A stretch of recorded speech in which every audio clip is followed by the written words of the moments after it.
All right, good evening and welcome to the April 12th, 2023 Design Review Committee work session. With that, Christina, will you please call the roll? Simple. Here.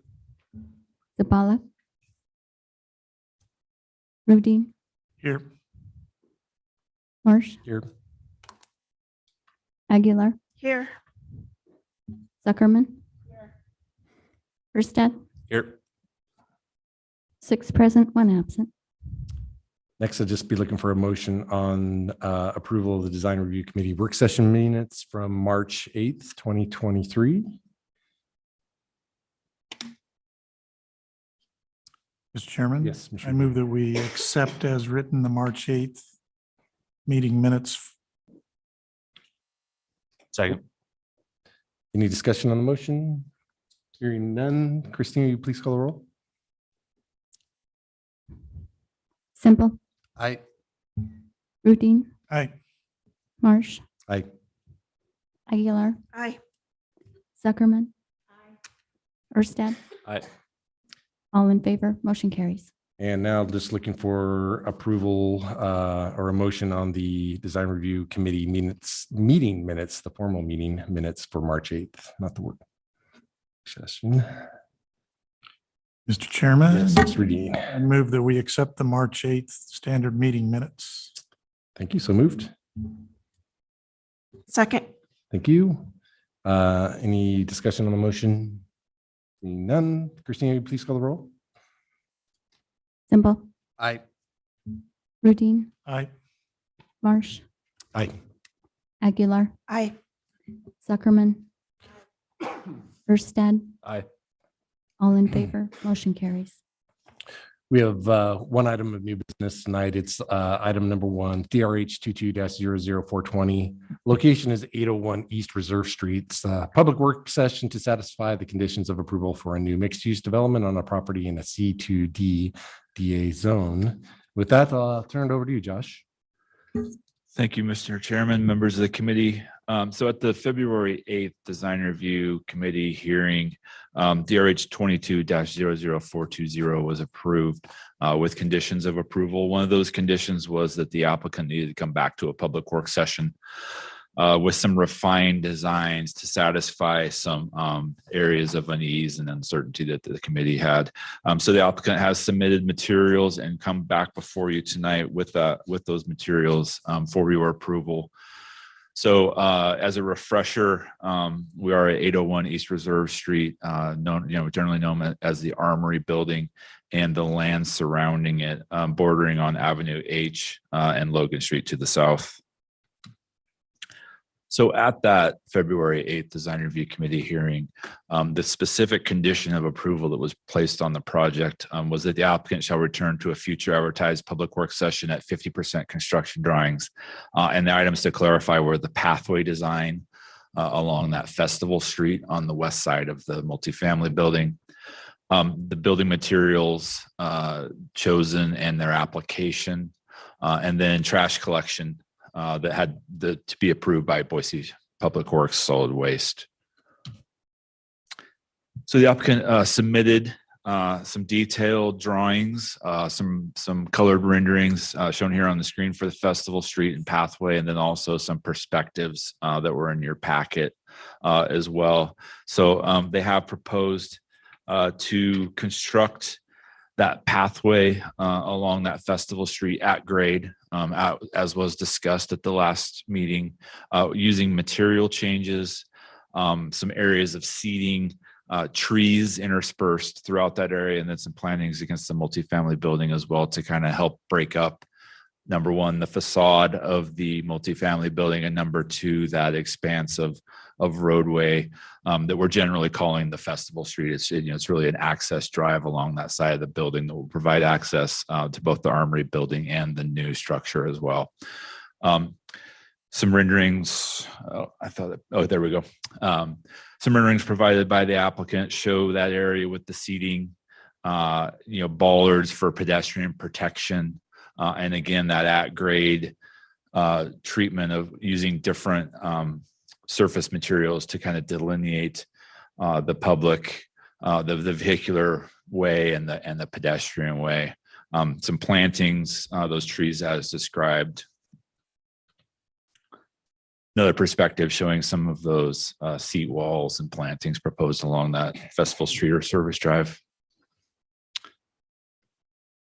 I'll jump to the trash issue because that's a site related issue as well. So both planning staff and Boise City Solid Waste had some concerns about the previous proposal for servicing the trash for the buildings. The applicant worked with Public Works on an alternative, and Public Works was able to sign off on this proposal with some recommended conditions of approval, specifically regarding how this transfer of materials and bins will take place. Those have been included in the updated conditions of approval that are in your packet tonight, and those are taken directly from the Boise Public Works Solid Waste recommendations. So essentially, the trash room, would remain within the multifamily building, and then employees would transfer those bins to a staging area at the southwest corner of the site, where they would be collected, and the bins would be returned to the trash room. I don't think it was the applicant's first choice or the city's first choice, but it is a solution that gets around the issue of, do we heavily impact Avenue H with that trash collection area? Or do we heavily impact the design of the building and the functionality of the building? And I think the applicant will speak to this, and they did at the last hearing, certainly, that moving that trash room internally on the existing building would have done to their design and to their plans. So a compromise. And in those Public Works solid waste recommendations are provisions that if this does not work, it can be reevaluated at a future date and remedied. Finally, the Public Works session condition requested that the applicant take a closer and refined look at materials on the building and the application of those materials. There are extensive drawings in your packet tonight, and the applicant will present on them as well, that have proposed material changes and changes to the way those materials are applied that relate directly to the surrounding buildings. They've provided a number of examples that are in your packet. For instance, the metal rib panel on the existing structure in the area in the vicinity of this building, used on the proposed multifamily building.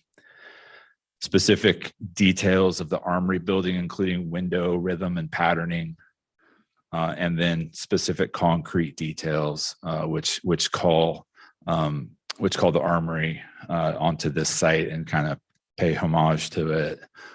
So with that, the applicant, I believe, has an extensive presentation for you here. There are conditions of approval in the work session memo provided to you that do include those revised recommendations from Boise City Public Works about the solid waste collection.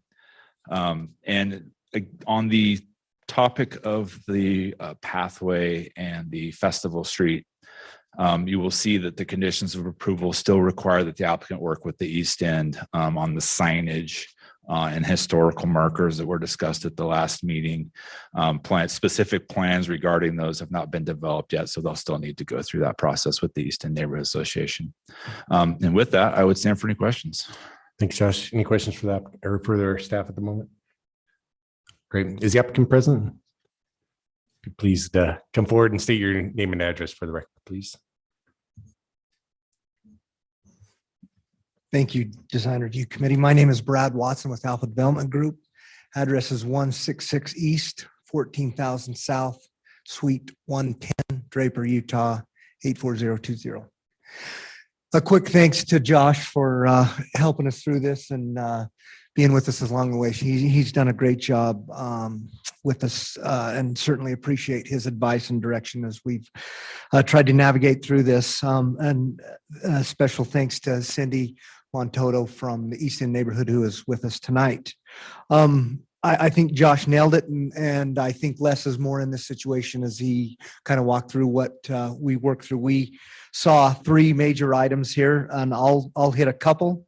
And then I've also have Kevin Zandberg with Method Studio as our architect to maybe address some of the building materials and our thoughts along those lines. So some of this stuff is super redundant, and for those who are architects on here, the details are very exciting. As they show our 2-inch reveal, which is one of our site-specific conditions there. And we've created a way to provide that for all of our exterior windows above the first floor. Another site-specific condition was the screening of our mechanical units. If you put these two drawings together here, you'll see our rooftop look there, as well as an elevation and a cut through our mechanism to screen our mechanical units there. Again, not too exciting, but it will certainly take care of the mechanical units and screen those as they need to be. Josh did a great job explaining this. This is one of our major things, was spending some good quality time with Gabe Brenner in the solid waste. The young man is excited about solid waste, and we certainly enjoyed meeting with him several times to get here.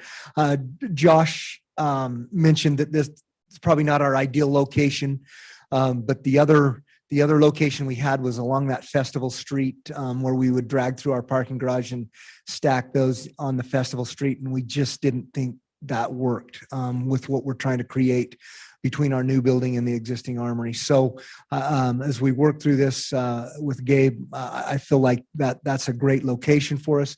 It will allow Republic Services to loop through and get the second location, which is down between the buildings down in the it'd be the south in the middle of Festival Street. So I think that works great. And the conditions that are specific to that, if we have complaints and things like that we need to address, certainly it's in our best interest to keep people happy. And if we have issues there, we certainly agree with the conditions that are placed in Josh's report.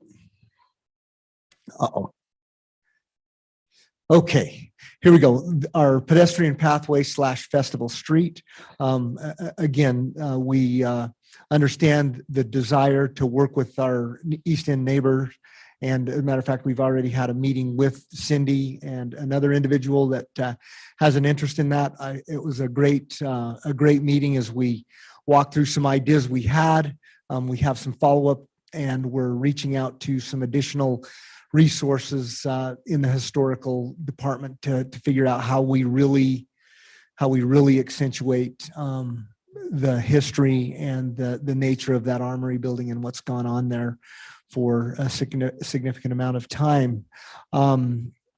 We commit and we're okay with the conditions in the report that this is something that will be a highlight of the area, and not something that we're just trying to check off or anything like that. We want to make it we want to certainly present it to the people that are visiting as this is what this building was, this is what it means to the city. And I think that would make all the stakeholders very happy going down that path there.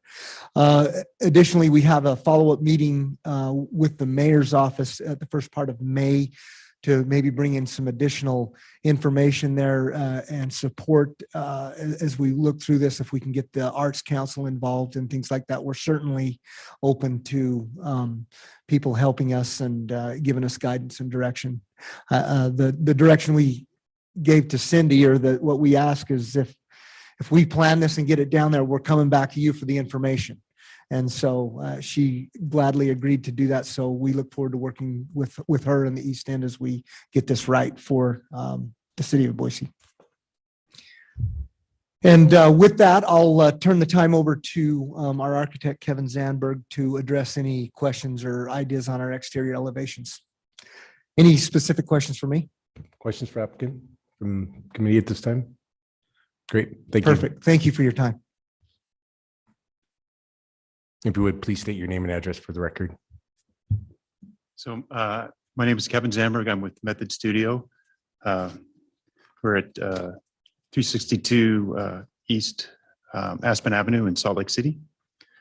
I'm here today to answer any questions that you may have about the materiality choice, color choice, what drove the design, its relationship. It's what our intended symbiotic relationship with the Armory building. Yeah, any questions you may have, just please let me know and I'll answer them the best I can. Mr. Chair, Yeah. Mr. Smith. could we navigate to the townhouses or however you classify them, the two buildings on the southern property boundary? Is that possible to pull those up?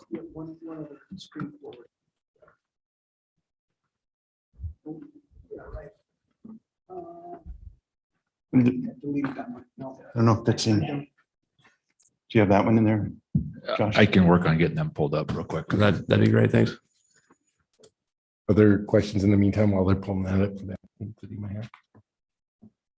Okay.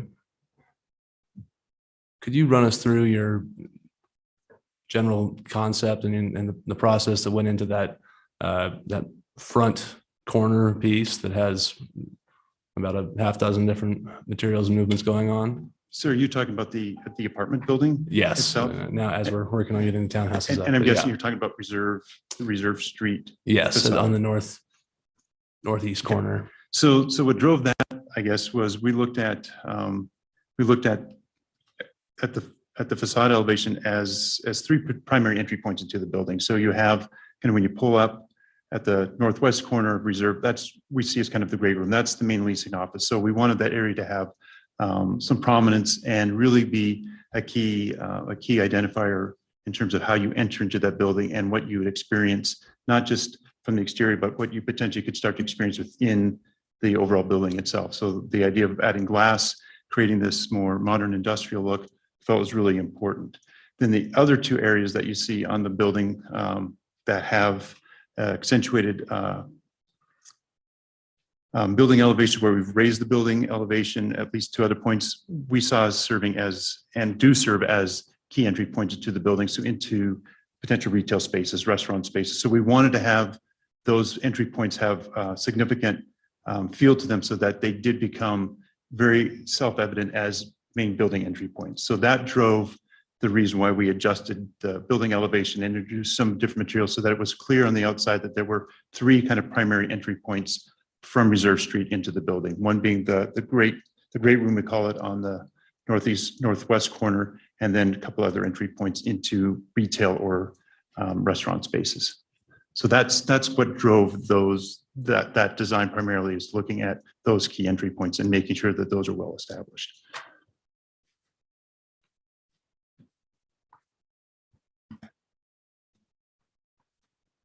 Yep, there we go. So you're talking about this elevation. So again, what drove this? There is a relationship, as you can see, if you look at the apartment building, which you can see in this, I can't quite show, but You can do it on the big screen. in the big, what's that? To your left, they can't see. Oh, this right there. So sorry. So this elevation looks down Logan, and you see the larger apartment building behind. So there is a materiality relationship between those two. So we wanted to maintain some relationship between the two, so that while there were elements of the townhome buildings that are unique, there's still a materiality connection between the two buildings. So we started with what we saw as more of a simple monochromatic coloring choice, where you have a dark material on the bottom and you go to lighter materials up top, partly to help delineate the ground level of the building from the units above, and then used different material palettes, windows, to try to create some interest in that as well. So some of it is just playing with form to create some interest to help control the scale of those buildings as well. So those buildings, again, which are further down the street, which are closer to the residential areas, have more of a feel and scale that relates to the residential buildings around it. So that's one of the reasons why we played with the scale and the form the way we did. The other thing that we tried to do is, well, we kept the palette on the outside and the skin of the building pretty simple and pretty monochromatic. Once you start to peel into the building, and we've done the same thing on the apartment building as well, so that again is another relationship between the two. We wanted to kind of start to express what we saw was the warmth and that living condition inside, right? You think of apartments, you think of residential units, family life, you think of the work inside. So as you pull it back, you start to move away from stucco or metal, and you start to expose and express a wood interior, and wood, having the natural warmth that wood does, trying to kind of play off of that a little bit. So that's why when you pull it back at the balconies, you start to see this wood element kind of being exposed and coming through. So kind of a peeling of the skin of the building back and exposing the wood, kind of playing off the wood framing inside too, but exposing that wood materiality. And then as you can see in that lower facade detail, again, we wanted to break up the rhythm as well. Otherwise, we felt that this would have just a very strong, almost too strong horizontal feel to it. So we started to break it up with some deliberate vertical elements that not only break up at the units, but also provide an opportunity for some different material as well. But again, provide this vertical element to try to bring and break up that the overall horizontality of the building facade. And using, again, a metal panel in that space, just again, create a different material change, but to try to create and provide some interest on the building as well. I appreciate the moves that you made, breaking up the horizontality with the vertical moves. I think it'd be interesting to see if you could accentuate that rhythm a little more with a change in the parapet height between the recesses and the protrusions. I'm a little concerned about the back face where it looks down onto the festival street, or not necessarily directly on the festival street, but Right. those are the faces that you see from there. That just seems a little sterile. Right. And you're talking specifically about this elevation right here. Yeah. And I don't know if there's a different sort of articulation that you do within those facades or something like that. It just doesn't seem like it's got the same kind of appreciation for scale that the front side does. Okay.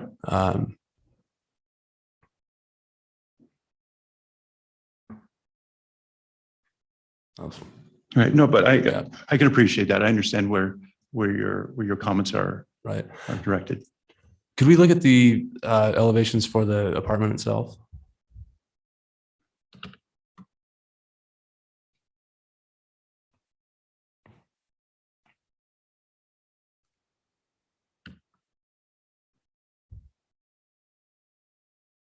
You want the elevator? You want the colored elevations? That's fine. I think this is a good example of what we've seen a fair amount of around here, where at the top of the facade, where the parapet extends the whole length, we've just got this flatness, where lower down in the body of the building, you've got this kind of articulation, you've got this movement where your decks are sticking out, or you've got windows and Right. stuff, but there's not really anything that either ties it to the parapet or actually separates it from the parapet.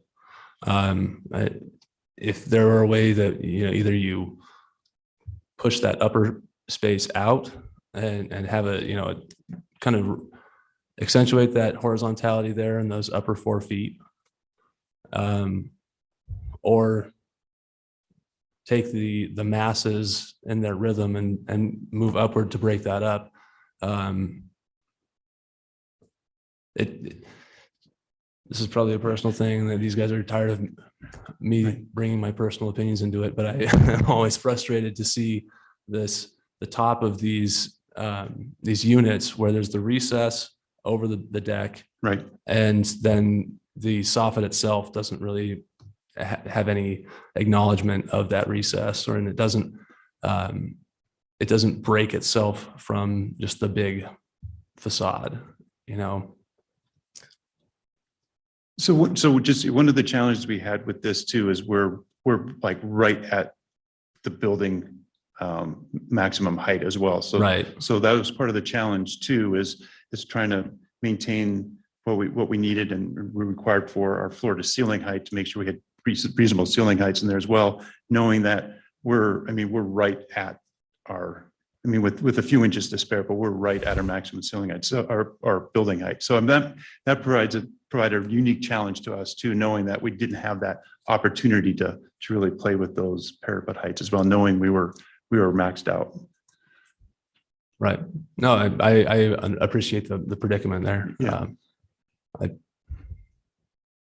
just, yeah, I'm looking for something just a little creative. Maybe it's kind of a cornice where you change the depth there along the top so that the actual facade itself does not, it creates maybe a shadow line. And it does actually, and I don't know if it's in the drawings, but we do actually have at the perimeter of the building, we do actually have a projecting cornice that projects anywhere from 8 inches to at least a foot out from the building. I don't know if it's in this set of drawings to help create some of the shadow line that you are talking about. So I guess, so we acknowledge that and look for an opportunity to at least introduce some sort of element along the top to help. Yeah, Mr. Stead, were you kind of thinking like that portion, that 4-foot little chunk that's right above the recesses in those, if that portion didn't come out and meet the solid plane that continues that 4-foot stretch, you get a perceived undulation to the parapet because, especially from ground level, because there's a change in plane. Right. I think that when we have this sort of continuity up and then over and around those openings, it just feels very much like something was punched in without kind of forming the building. And that's my concern, is that it's just kind of not finished. It's, again, personal opinion, Right. but we see a lot of it around here. But and that's what's the challenge too, right? Because it becomes very subjective. So for us too, I mean, we like the really clean lines of that exterior elevation. So for us, introducing a large element to us is not something we like to see or do, where we'd like to keep those lines clean and focus more on those punched elements within the building itself. Right. But I understand where you're going to. It's just creating some more articulation along the top part of the building. And, maybe it's, if we were to look at a rendering showing these punched elements, how are you celebrating those? Are you like, is there a change in material on those and the walls that surround those? There is. And so that goes back to what I was talking about on the townhomes as well. Right? So where we punch in, you start to see a different material expressed. So if you go to, see if you can find a rendering. So There it is. So Yeah. there it is. Yeah. So when you punch it in, you do get a material change. So we're not just taking the same material and just wrapping it in the corner, but it provides an opportunity to express a different materiality Yeah. in that space. Does that, and it does wraps that wrap all the the way around. soffit? It does. It wraps the soffit as well. Okay. Other questions for the applicant? Thank you very much. All right. Thanks for your comments and your questions. Is there a representative of the applicant? Do you have something else? Representative of the Neighborhood Association? And if you would please state your name and address for the record. Sure. Mr. Chairman, committee members, I'm Cindy Montoto. I live at 718 East McKinley Street here in Boise, 83712. And I am the authorized East End Neighborhood Association representative to speak to you tonight. As I believe it was committee member Aguilar had recommended back on the February 8th hearing, the Basque Block was mentioned as an example for the Festival Street to look to for inspiration and guidance. And I actually took the Alpha team over to the Basque Block after the hearing that night with my little 5-year-old son. And we looked at examples of the historic interpretive signage on the Basque Block and kind of how that was applied to that specific place. And it seemed to be an incredibly helpful and useful approach that has, I believe, brought this process to where the East End Neighborhood Association has wanted to see it. And as Brad had mentioned, I met with Alpha and their architectural team last week to brainstorm ideas for this festival site and kind of really thinking about what and how we wanted to see this history displayed along this festival street. We have contacts with the Idaho State Historical Society, Preservation Idaho, the Idaho National Guard historians, the Idaho Veterans Services Association, and our hopes in having these contacts are to round out and collaborate to effectively memorialize the history of this place. And I think that shows in the renderings that were presented to you tonight. Again, as Brad mentioned, we have a meeting on May 9th with the mayor's office And my hope in that is to potentially seek landmark status for the site, as was kind of brought up by mayor and council at the initial hearing, in addition to maybe getting some additional resources for the arts from the Arts and History Department from the city. So all that to say, the East End Neighborhood Association is grateful that Alpha is allowing us a seat at the table in this process, and we hope that that continues. And that is all I have for you this evening. Thank you very much. Great, thank you. Are there any members of the public wishing to testify here tonight on this item? Seeing none here in person. Josh, any online? Great, thank you. Would the applicant like to have some closing words? Yes. Thank you for your time this evening. We're excited about this project, and we are 100% confident that we will deliver on the things that matter and the things that we've agreed to. And certainly appreciate you listening to us. Appreciate Josh and his help, and Cindy, as well as the other members of the East End neighborhood. With that, I would just respectfully ask for your approval to allow us to move forward and get our building permits submitted and go forward with a project here. Thank you. Good, thank you. Anything else? Any questions for applicant or any last before I close it? Mr. Chair, Yes. I just do want to thank the applicant for a lot of those changes that are reflected in those renderings really did capture a lot of our comments. And, I think what the East End neighborhood and just Boise in general really would like to see there. It's a really special place. And I think that you guys have done a really great job of addressing that. So we appreciate that. Agreed. With that, I'll close the public portion of the hearing and bring it back to the committee for discussion and a motion. Mr. Chair, Yes. I have a few comments on the building. One is that, committee member Erstad and I generally disagree on design elements. I really like the flatness of the building. It has a somewhat warehouse style that I think works really well there, especially right next to the armory. It's sort of industrial without trying to be too industrial. So I think it really works. And then I had the same initial reaction to committee member Erstad about the back of the building that overlooks that walkway street. And then thought about how if I see the perspective correctly, I don't think anyone's ever going to be able to step back and really look at the building facade, because it looks like there's going to be landscape and other things going on at the pedestrian level. So you won't really, it's not like you can drive by and, be 30 feet back and see that plane. So I feel like that's going to be okay. And I want to thank the developers, because I have been watching, like all of us, been watching this site for a very long time and was fearful that it would become a sea of parking around one building. And it's really nice that it's not that, and that it's a neighborhood scale development. And I really hope that festival block is going to actually be used. It's designed in a way that it looks like it's going to be used. And I hope that you guys can figure out how to program it so everyone can enjoy it, because it looks pretty cool. Good. Thank you, committee member Zuckerman. Other thoughts or comments, or anybody want to entertain making a motion? Mr. Chair, Yeah, Mr. I Stat. want to say I'm really excited about the profusion of board form concrete. That's pretty cool. Been obsessed with it for a long time, and I just want to see more of it all the time. If you want to put more on, I'd love that. We can figure that out. And yeah, right. I move that we approve item DRH 22-00420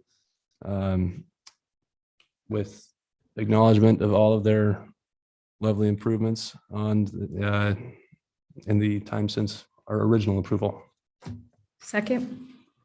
We got a motion and a second. Do we need to mention the conditions I think are in the report? No? Okay. Mr. Chairman, I think the motion adequately references the materials that were submitted and the memo that's before you tonight. So yeah, I think we're fine. Sounds good. Any discussion on the motion? Hearing none. Christina, please call the roll. Simple, I, Sabala's gone. Rudine, Aye. Marsh, Aye. Aguilar, Aye. Zuckerman, Aye. Firstad. Aye. All in favor, motion carries. Thank you very much. And with that, we are adjourned for the night. Thanks, everybody. Have a good night.